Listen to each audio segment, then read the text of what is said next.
que, nesse meio tempo, a atitude do Eduardo Bolsonaro de muito radicalismo e de colocar o Brasil de cócoras, né, ameaçando o aumento de tarifas e ameaçando ainda a ampliação das punições da Magnitsky para políticos também, isso gerou uma situação de retração da liderança da Câmara com relação ao tema. E aí, quando o bolsonarismo radical percebe que isso não vai acontecer, então deflagra esse movimento, essa ocupação.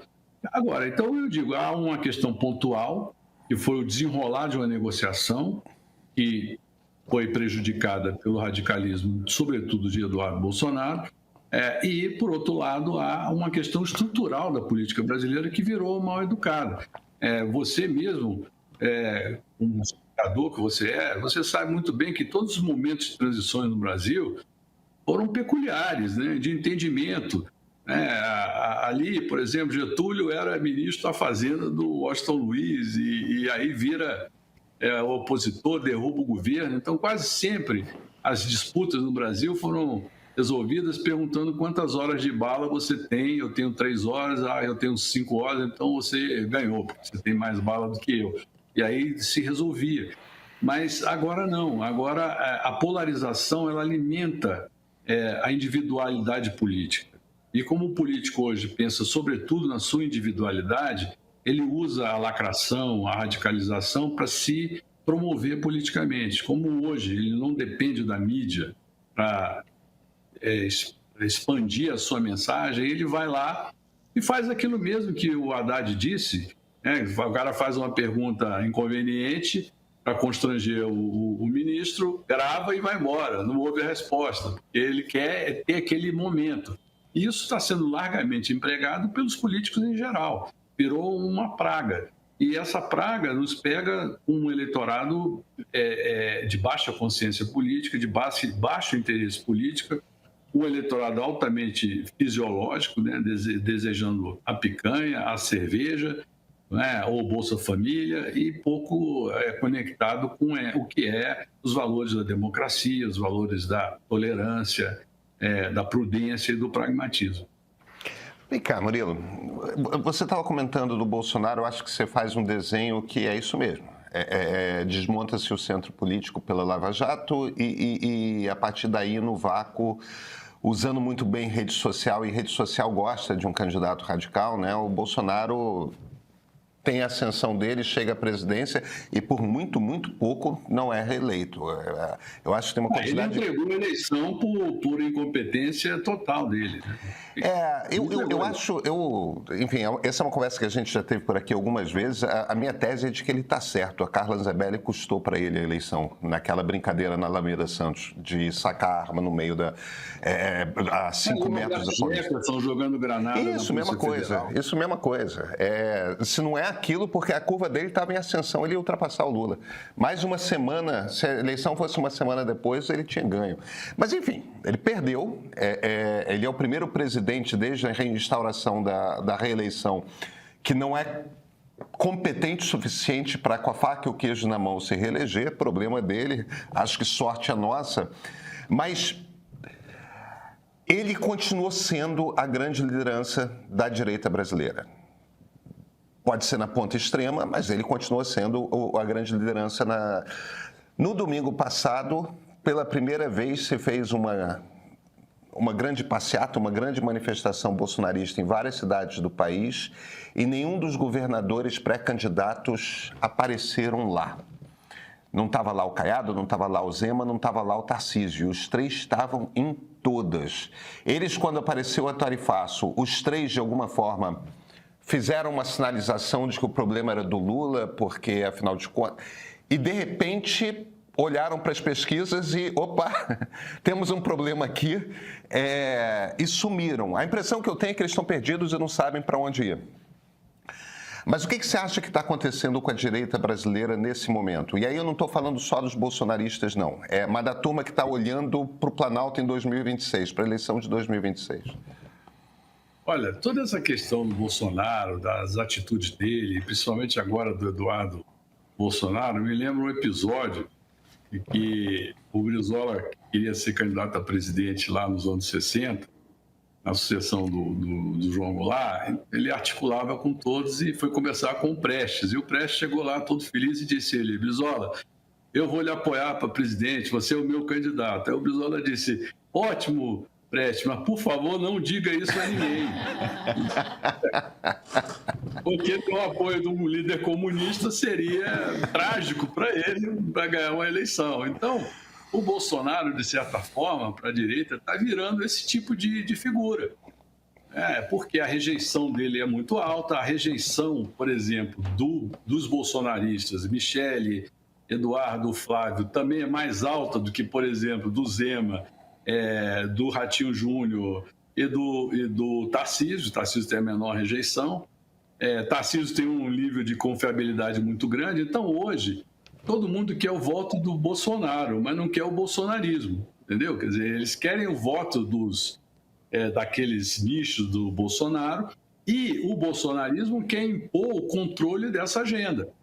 Então, por exemplo, qual é o drama desses candidatos? É que eles querem ter o apoio do Bolsonaro, mas não querem ter a conta do bolsonarismo. Então, não querem ter até mesmo, vamos lá, o perdão presidencial do Bolsonaro, ele, depois de condenado e tal, tudo bem, isso até eles topam entubar. Agora, indicar os próximos ministros do Supremo, indicar o diretor da Polícia Federal, indicar o ministro da Justiça, indicar o diretor da Polícia Rodoviária Federal, e aí já começa a ser um preço muito grande. Então, hoje, sem dúvida, a direita está dividida, e porque a direita também, ou o campo, vamos dizer, ser muito simplista, do centro para a direita, tem muita gente que não é bolsonarista, claro. Que é antilulista. Que é antilulista, que, por exemplo, é paulo guedista. Vamos dizer, gostou do Paulo Guedes como ministro da Fazenda, gosta da narrativa de desburocratização, gosta da narrativa de maior liberdade e apoio à iniciativa privada. E o Bolsonaro conseguiu conciliar, de alguma maneira, um liberalismo econômico com um conservadorismo de costumes. E também é uma agenda importante, Pedro, é uma agenda importante, porque o Brasil, muitas vezes, fica horrorizado com certas posturas mediáticas de avanço nas pautas LGBT+, por exemplo, que, olha, nós temos um contingente expressivo de evangélicos. Então, há uma conjunção de interesses em torno da direita. Só que o Bolsonaro é o ícone disso tudo, mas ele, ao estrategicamente errar na sucessão, ou seja, na passagem do poder, quando ele não reconhece e vai para os Estados Unidos e fica ali na linha do Chaves, né? Sem querer querendo, né?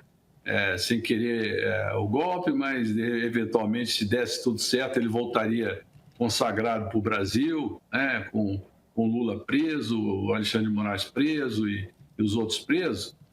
Ele se desqualifica como líder. Tanto é que o empresariado, principalmente industrial e financeiro e urbano, ele tem um pé atrás. Ele gosta do paulo-guedismo, ele gosta da agenda econômica liberal, progressista, de verdade no campo econômico, mas não gosta desse radicalismo antimediático, anti-institucional que o Bolsonaro praticou. Então, a direita está vivendo um dilema, sim, o dilema de não ter condições de embarcar o bolsonarismo radical como um todo dentro do seu ônibus. E aí quer selecionar os passageiros. Esse é o desafio da direita no Brasil.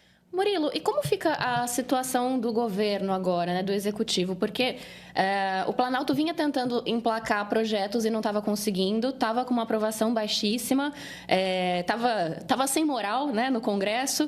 Começou a se recuperar dizendo que queria pautas que beneficiassem mais a população por meio de cobranças maiores dos mais ricos, né, taxação de bancos, bets, enfim. Logo em seguida veio a questão do tarifaço do Donald Trump, aí teve mais uma recuperação. E agora, o mesmo Congresso que o Executivo estava dizendo que não queria votar os projetos de interesse da população, tá dando esse show, né? Como é que isso pode atingir o Executivo de maneira positiva ou negativa e na questão prática, né? Porque enquanto tudo isso acontece, os projetos ficam parados. Olha, a própria Câmara aprovou uma medida provisória ligada ao INSS, o Senado aprovou um projeto de lei também sobre imposto de renda, quer dizer, então não há uma paralisação completa. Na verdade, o governo tem sido, neste ambiente, até, não digo competente, porque o governo não é competente politicamente, o governo é altamente incompetente politicamente, mas ter tido algum tipo de colaboração com o Congresso, principalmente porque se barganha ali a liberação das emendas, ainda que elas sejam mandatórias, obrigatórias, do ponto de vista constitucional, há ali uma burocracia que atrasa e atrapalha os interesses dos parlamentares. Agora, essa situação toda vai exigir uma perícia do governo na política muito grande. E a cada dia que passa, o custo eleitoral, o custo político de apoiar o governo é muito grande. Eu tenho uma fórmula que trabalha a questão do custo político. Credibilidade nos acordos, isso é um ponto importante. Popularidade do governo e complexidade da agenda. Quando você tem um governo que não é totalmente acreditável nos seus compromissos políticos, quando você tem um governo que tem uma popularidade oscilante, que ganhou uma pequena sobrevida, foi um voo de galinha, essa história de nós contra eles, porque o brasileiro não gosta do nós contra eles. O brasileiro quer ser eles. O brasileiro não quer ser nós, eu quero ser eles. Eu quero prosperidade, as pessoas querem a teologia da prosperidade, não a teologia da libertação lá no céu, etc. Então, isso deu um voo de galinha ali, de 3, 4 pontos, cresceu a aprovação, mas isso não é sustentável, porque a população não gosta disso, a população quer desempenho. E o governo, paradoxalmente, na sua incompetência, ele é melhor do que parece. Ele consegue índices econômicos de desemprego e de distribuição de renda, de redução da fome, redução da desigualdade, muito melhores. Mas ele é tão atrapalhado na sua comunicação, na sua própria inter-relação, que termina ofuscando o sucesso. Quer dizer, o maior inimigo do governo hoje é o próprio governo. E o Lula luta contra a sua estrutura para poder ganhar a eleição. Por outro lado, os deputados agora, como disse o Pedro no início do programa, eles estão interessados na vida deles. Então, todo o avanço de agendas no Congresso vão ser relacionados à vida deles. Então, por exemplo, se eles sentem que aprovar a anistia é bom eleitoralmente para eles, eles vão aprovar. Se eles sentem que aprovar a isenção lá de renda, as compensações lá, o projeto do Arthur Lira é bom, eles vão aprovar. Então, a lógica está deslocada para dentro do parlamentar. E não digo nem do grupo do parlamentar, no partido do parlamentar, mas sim do indivíduo parlamentar, aquilo que o Pedro também disse, que os 513 deputados estão olhando a sua eleição. E eles, como têm quase 70 milhões em média de emendas, só se eles forem muito incompetentes, eles não vão se reeleger. Então, isso indica que o próximo Congresso vai ser muito parecido com este Congresso que está aí. Então, é um problema crônico de relacionamento, agravado pelo conflito institucional. Enfim, então as dificuldades do Lula vão ser grandes e eu temo que, ele deve temer que se ele não conseguir, mais do que acirrar nós contra eles, mostrar o que de bom ele fez, ele vai depender do antibolsonarismo para ganhar a eleição, da mesma forma que ele dependeu na eleição passada. No entanto, já existe hoje um sentimento anti-bolsonarista e anti-lulista. Ei! Você que está comigo aqui no YouTube, já acompanha o Ponto de Partida? O PDP é o meu programa das segundas, quartas e sextas-feiras com análises quentes sobre os principais assuntos que movimentam o noticiário e também respostas aos comentários de vocês. Mas alguns temas, eles precisam de mais tempo, mais calma e mais contexto. Daí surgiu o Ponto de Partida série. É um formato especial com episódios bastante maiores, produção pensada para streaming e recursos visuais super elaborados para mergulhar e contextualizar temas que merecem um cuidado especial. Por isso decidimos fazer episódios sobre o conflito entre Israel e Palestina. Não é só notícia, é história, sociologia, um trabalho intenso de apuração e muita pesquisa. Gente que assistiu e escreveu dizendo que finalmente conseguiu entender a origem desse conflito, das raízes na Idade do Bronze até a era da inteligência artificial. Outros comentaram que é um conteúdo tão esclarecedor que deveria ser exibido nas escolas. Que bacana. Muita gente dividiu conosco que conseguiu desfazer ideias equivocadas. E isso deixa toda a equipe muito feliz, porque é exatamente esse o propósito. Clarear o que parece complicado demais e o que está por trás dessa guerra que não nasceu agora. Se você ainda não viu os novos episódios, fica aqui o meu convite. Assine o streaming do Meio e entenda com profundidade e clareza um dos conflitos mais complexos e importantes da atualidade.